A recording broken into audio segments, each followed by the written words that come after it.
TUTV, and welcome back. My name is Jack. My name is Devin. And Devin, it's finally here. Summertime. Oh yeah, but we skipped spring and went straight to summer. I hear it's supposed to be like 30 degrees again, like this weekend though. What? Are you serious? Yeah, I saw it yesterday. I'm not sure. Why can't the Earth just make up its mind? We can shoot it to the weather segment in a Either minute. give me an ice age or just, give me 101 degrees with ozone layer just depleting. Give me one or the other. Come on. It's tornado season. You're going to get 30, then you're going to get 90. Yeah. And then you're going to get this big windy thing that messes up your house, but it's okay. We enjoy it. It's Oklahoma for you, That's how we do it. Yeah, so you're going to have to see my gross, disgusting, hairy, skinny legs today because it's hot outside. See, I don't have legs. I don't got that problem. See, there's no no legs here. No legs for Devin. Hashtag no leg Devin. Yeah, it's an epidemic. It's really Don't sad. make fun of it. All right, guys. So we are going to head on over to the next desk. See you in a bit.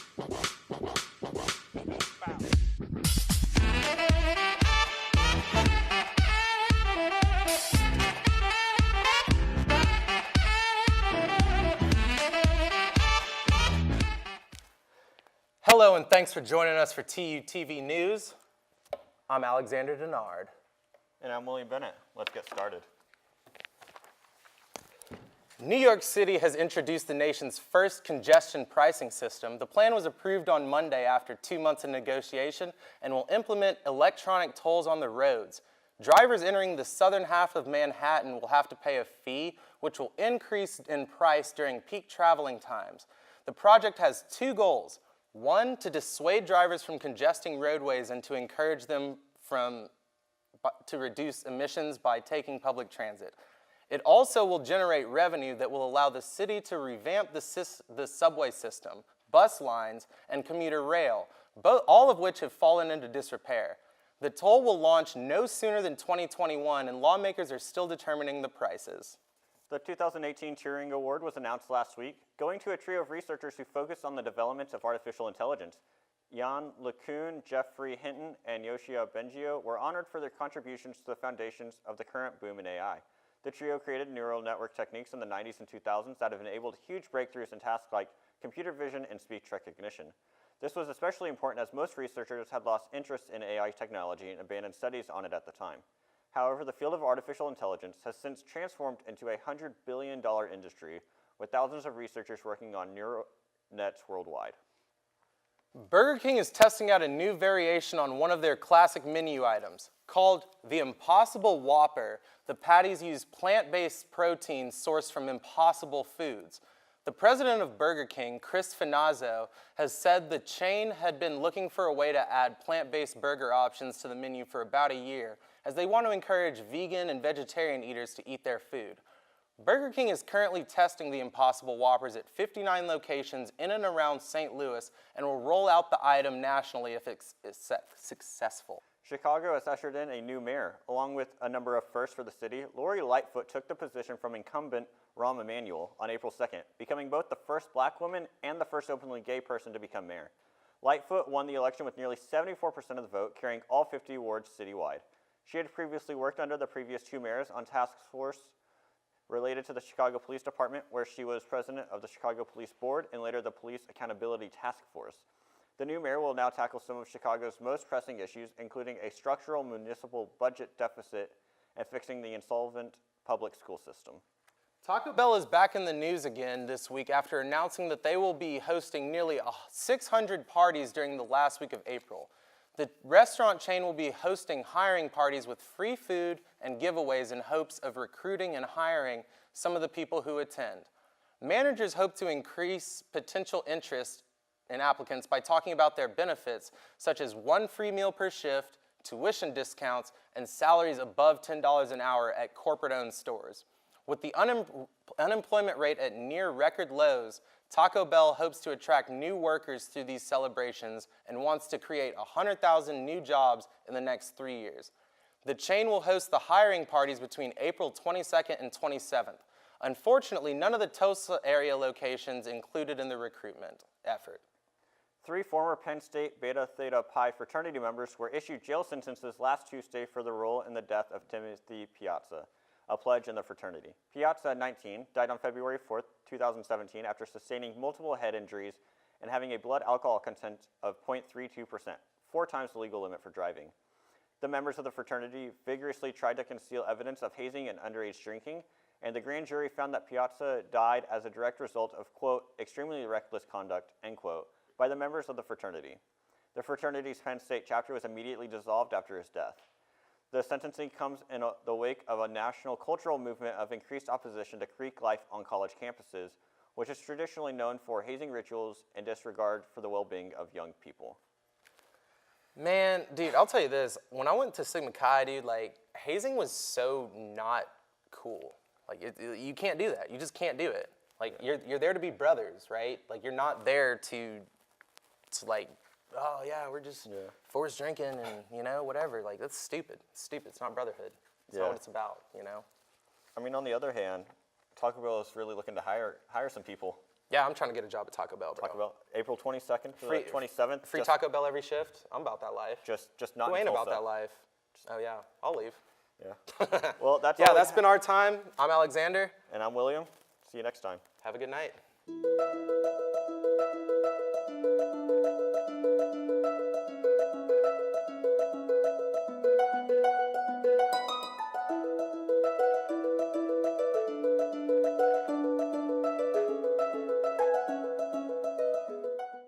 Hello, folks, and welcome back. Hey. Today we're interviewing Elise, one of our very own TUTV members. Yep, I'm back. She's back. And she is also going to be leaving us this year because she is graduating. Very sad, but let's just start from the beginning. What did you do here at TU? Well, I was actually a member of TUTV before I was a student at TU. That's actually a really good story. Which is a fun fact. So I had siblings who went to TU, and so they told me about TUTV. I was taking classes at TCC. I actually graduated from there with a associate's degree. But I came to TU, started doing some events here, and then showed up at the meeting, like the first meeting of the year. Yeah. They're like, okay, who wants to be host? Silence. So I was like, I guess I'll be host. I'm here. Great. And then they were like, okay, we also need a sports anchor, so I volunteered for that too. Great. That's awesome. That's what's great about your personality. You know, you always jump onto it. And so, what are some of the other organizations you were members of on campus? I was part of the RUF ministry team. I was on their student ministry team for a while. Mm-hmm. But really, TUTV has been my main thing. Like, I came here, started doing the anchor position and the host position, and I just really found a family here. Got really involved. I mean, this is where my people are. Everyone is so welcoming and inclusive, and it's, you know, I think TU is like that, but really, this is where I saw that. And I was just kind of like, okay, I'm an introvert. One thing is my thing. There you go. And that was TUTV. That's awesome. So besides hosting in the sports desk, is there any other things that you're part of for TUTV? Yeah, so this semester I'm producing outside packages. I'm also handling the end of the year show where we go off campus. So that's what I've been doing. I've also filled in random positions. I've been doing graphics this semester, so obviously not right now, but That'd be kind of cool if you did both. yeah. And so now that you're going to be heading off to the big blue world, is there any plans you see yourself going for in the future? Yeah, so I've been working on my writing. I'm an English and creative writing major here at the University of Tulsa. And so I've been working on my writing. Tulsa Lit Fest is coming up this next week. I don't know if you've seen that around, but I'm going to be reading a flash fiction piece and some poetry. The flash fiction piece was published in in the Tulsa Voice through the Nimrod Literary Journal, which is on campus. And so I'll be reading that the 14th at 3 o'clock at a jazz club downtown as part of the Tulsa Lit Fest. But other than that, I'm applying to graduate schools, like for MFA programs. Yeah. So. Is there any place that you'd want to go to? Any other Yeah, colleges? I applied to Boston University. Actually, just heard this last week that they did not accept me. Bummer. Which, yeah, I was disappointed, but they sent like a really nice rejection letter, which I was I was expecting it to be like this. Thanks for applying. Sorry, we're rejecting you. Yeah. Maybe try again later.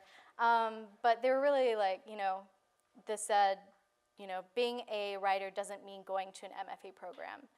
You are a writer because you write, and then encouraged me to apply again. But I've got some other places I'm applying to, some places in Europe that I'm applying to, Trinity College and University of Edinburgh. I'm applying to the OSU program, some other places too. Sweet. But Yeah. That's really encouraging for them to send you that Yeah. nice, easy rejection letter. So right now, not too I harsh. don't have a set place where I'm going. Right. Right now, it's just applying, which is kind of scary, but also a little bit exciting. Yeah, I get that. Yeah. I get that. It's like applying to college all over again. Yeah. So, looking back once again at the good memories of Yeah. TUTV, there is one bit that people are definitely fans of here that was of your creation. So please tell us about that. Yeah, okay, so I mentioned that I had two different positions at first. Yeah. I was the host and I was also the sports anchor. And since we didn't want to have one person do a lot of positions, I pretended to be my twin. So I was Tiffany McGouran and Elise McGouran as sports and entertainment. Nice. And so that was one of my favorite things. Because TUTV, you can do a lot of different stuff. We get to do bits. We get to do interview ghosts. We can do that. Have a tuba stand-in for that was with you. Great memories. Yeah. I stand in as a co-host, and that's part of the fun of TUTV. Yeah, We just get the to do freedom. really awesome creative stuff, but also kind of just be creative. That's a good message. A good message to end on as well. So thanks again, Elise, for coming out. Thanks so and much for best of luck having to me. you in the future. Awesome. Thanks, guys.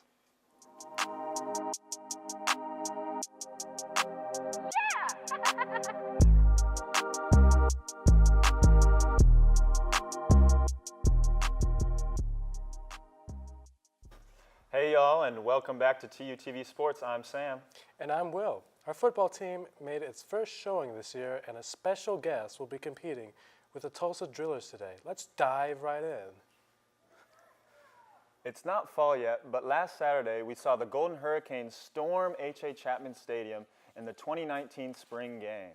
The day consisted of 108 plays and displayed all aspects of the team for a great turnout. Head coach Philip Montgomery stated, quote, "Our defense has been looking really, really strong all spring, but it was also great to see the offense gain a few explosive plays," end quote. While the defense was an impressive factor, a hot topic around campus is who will fill the QB position for the upcoming season. Several were tested, but the two leading the pack were senior Zach Smith and third-year sophomore Seth Boomer. Smith threw 4 of 8 passes for 133 yards and 2 touchdowns, while Boomer threw 12 of 21 for 66 yards. As always, Coach Monty will make no announcement on the starter until we get closer to fall. Fans were also excited to see the special teams on display after Jacob Rainey's 42-yard field goal. The men's tennis team fell short in some close matchups this week. Although they've competed strongly throughout the season, their last games were not quite as successful. TU took on the Temple Owls this last Sunday. The team stood 13-11 for the 2019 season record, but tacked on another loss as the Owls overcame them in the final set. The Golden Hurricane held a small lead throughout the duel, but the final freshman remaining for TU defaulted the match, ending in Temple victory 4-3. TU's softball team has also taken some losses recently, despite their consistently strong season so far. The softball team competed in a 3-game series with Houston this weekend. The ladies competed strongly against the Cougars and were looking for the sweep after winning the first 2 games. However, Houston avoided the sweep after scoring 3 unearned runs in the 6th inning to save the final. The Golden Hurricane won the series but lost the game 3-4. The OKC Thunder are back on track and on their third straight win. After losing 7 of their last 10 games before last Tuesday, OKC fans were not ready to hashtag Thunder up as the team thundered down the Western Conference rankings so late in the season. The tables finally turned in Los Angeles as the Thunder claimed a 119-130 victory over the Lakers. Then, in Detroit, Blake Griffin would put 45 points on the Thunder with the Pistons last Friday. However, Paul George's 30 points would suffice to put the Thunder winning 123-110. Finally home again on Sunday, OKC claimed one for their fans in the third in a row victory over Minnesota, 132-126. With 2 games left this season, the Thunder currently sit 6th in the Western Conference. LA Dodgers ace pitcher Clayton Kershaw will be taking the mound here right in Tulsa. The MLB Hall of Fame credential-holding pitcher will be going through his second injury rehab game right after tonight's filming. The 3-time Cy Young Award winner will be competing with the Tulsa Drillers against the Springfield Cardinals. The announcement for Kershaw pitching for Tulsa was announced Monday evening by the Drillers manager, Scott Hennessy, and by Monday morning, Tulsa World reported that the 3,500 tickets for One Oak Field were completely sold out. However, Kershaw will return to the Dodgers rotation this Sunday after completing rehab from a shoulder inflammation injury. Did your bracket somehow survive? Mine neither. The March Madness tournament came to a final thrilling end Monday evening in the power struggle between University of Virginia and Texas Tech. The Red Raiders and Cavaliers were back and forth throughout the entire game. After a controversial win over Auburn, Virginia held the lead for most of the game. However, the Red Raiders turned the tide near the end, but in the final 5 minutes, 2 teams found themselves too close for comfort. The final round went into overtime before Virginia Cavaliers could pull an 85-77 win over Texas Tech. Now that's how you end a tournament. That's all the time we have. Thanks for tuning in, guys. I'm Sam. And I'm Will. Cheers.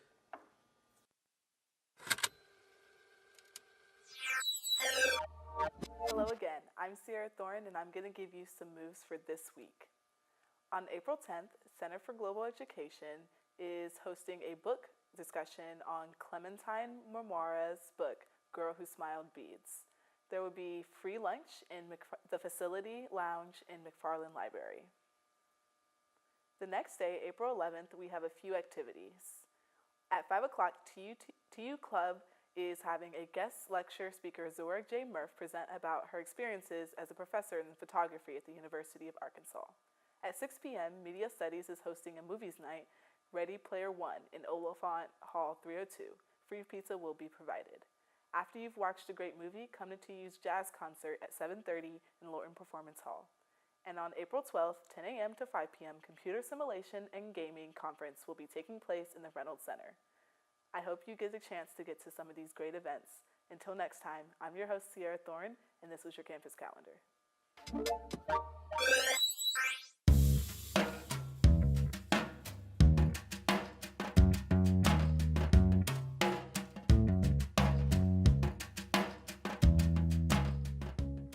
Hello and welcome to TUTV Entertainment. I'm Christina. And I'm Brett. My 22nd birthday was this last weekend and Christina wasn't invited. Let's get started. The Center for Poets and Writers is hosting the second annual Tulsa Lit Fest at the University of Tulsa and Magic City Books. The event will feature presentations by local, regional, and national writers, workshops, panel discussions, a small press book fair, readings of prose and poetry, and a special presentation with the Center for Poets and Writers' new Writers in School program. Lit Fest will be from Thursday, April 11th through Sunday, April 14th. Oklahoma, the 1943 Broadway show is reopened on Broadway on Sunday, April 7th. The revival of the show was first previewed on March 19th. The musical has been altered some since 1943, including changing the music by only using 7 musicians as a bluegrass band instead of a 28-piece orchestra. The hired composer and musician for Oklahoma stated, quote, "A lot of reductions have been made to try and get the biggest sound with whatever tools are available. But I've done things like take a line played by a group of woodwinds and make it work for only a banjo, so that it's intentionally exposed," end quote. The show now also exhibits some darker themes, including an emphasis on female empowerment and ownership of sexuality. The Discovery Channel team is preparing to face mummies and curses from a 3,000-year-old tomb. The channel planned a 2-hour live event in Egypt called Expedition Unknown, Egypt Live, during which viewers witness an incredible archaeological moment. Commentator Chris Jacobs, Egyptologist Dr. Zahi Hawass, and adventurer and explorer Josh Gates got together with a team of archaeologists to enter a 3,000-year-old tomb and open an ancient Egyptian stoned box of a corpse that revealed the identity of a mysterious mummy. Josh Gates stated, quote, "I think folks can expect to meet a mummy face to face. We're going to be going into these tight tunnels and tombs and passages, and there are snakes and curses and all that good stuff," end quote. The Duke and Duchess of Sussex are urging their fans' baby gifts to go to those who truly need it. Harry and Meghan asked on Instagram that donations be made to the charity The Lunchbox Fund, which provides school meals to children in South Africa who would otherwise be unable to eat. In a follow-up post, the House of Sussex made a similar plea for their fans to support Little Village, a London-based organization that helps provide clothes, toys, and other essentials for young children. Little Village and the Lunchbox Fund are the first two out of a total 4 organizations that Meghan and Harry are highlighting. The other two being Well Child, which supports UK children with serious illnesses, and Baby to Baby, another group working to give children in poverty access to basic necessities. The couple's generosity campaign comes after a fan started the viral hashtag Global Sussex Baby Shower last week. In addition to Broadway's revival of Oklahoma, there are several other new shows hitting the stages in New York City this April. Burn This will be premiering on the 16th at the Hudson Theater, and Hadestown is to follow the next day in the Walter Kerr Theater. At the Golden Theater, the musical Hillary and Clinton will begin showing on April 18th, and in the Booth Theater, Gary, a sequel to Titus Andronicus, will begin showing on the 20th. On the 22nd, All My Sons will be shown in the Roundabout Theater Company. Tootsie will premiere in the Marquee Theater starting on the 23rd, and Ink will begin shows at the Samuel J. Friedman Theater on the 24th. The last show that will be on Broadway is Beetlejuice in the Winter Garden Theater starting on the 25th. And I'll have you know that the cake was fantastic. Oh, that's good. You know what? I can't even look at you. Well, that's good because I'm done with you too. Good. Like I was done with that chocolate cake. Well, that's... And being 21, because I turned 22, Yeah. if you can add that much. I don't really know how to respond to that. You know what? Instead of looking at you, we're going to cut, but let's look at this package instead about Springfest.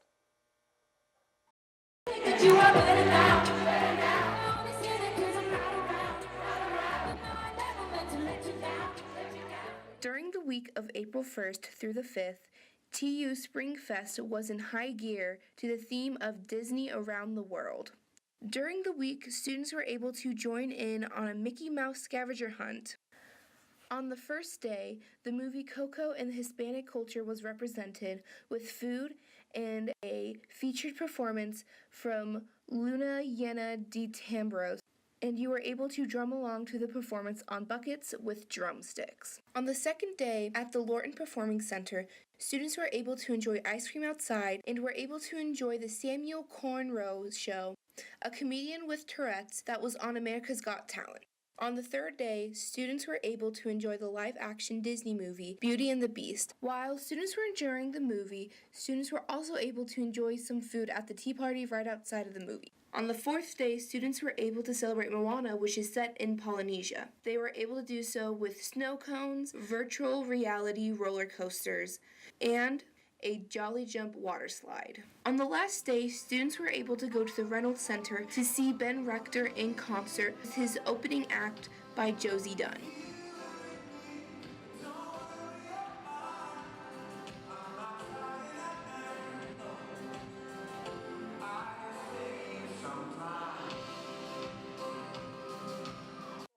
I went to the Hispanic food and also the Luna Llena Tambores.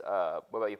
I didn't go. I went to go get the food, but I didn't go to the concert because I don't. I've mentioned this to other people. I don't know what to do at a like a rock or pop concert. Like you don't dance to that kind of music? Are you supposed to just like sit there and like watch it and be like, oh yeah, very good. Really? He's playing well today. Yeah, you know. Yeah. How do you dance to Ben Rector? Like what? I don't know. I didn't go to that concert. Honestly, I didn't even know Springfest was a thing until after I left that Luna Llena thing. I'm like, oh, that's what it was for. Yeah, they don't really. That's why they were were there. talking about it. Probably because they had a pretty crappy guest. But that's all right. So earlier they were mentioning that Impossible Burger from Burger King. Yeah. They're testing it around St. Louis.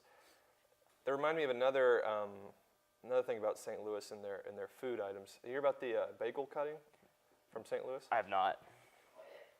Yeah. What is Well, folks, look that up because actually, no, viewer discretion advised. Don't look it up unless you're like willing to, it's not suitable for work. That's for sure.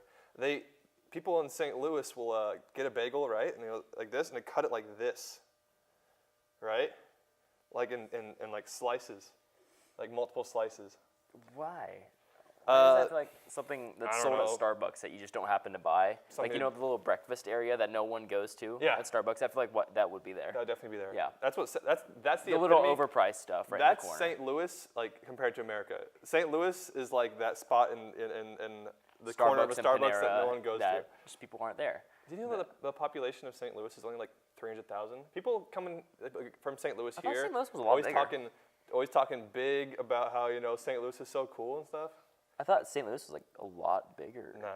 It's a joke. It's a joke of a town. It's a facade. It's that a real they joke. pulled. All right, guys. Thanks to all the St. Louis fans. We know your lies. You're welcome for alienating you from the show, but we still love you. So thanks for watching, guys, and we'll see you in a little bit. Smash like. Smash like.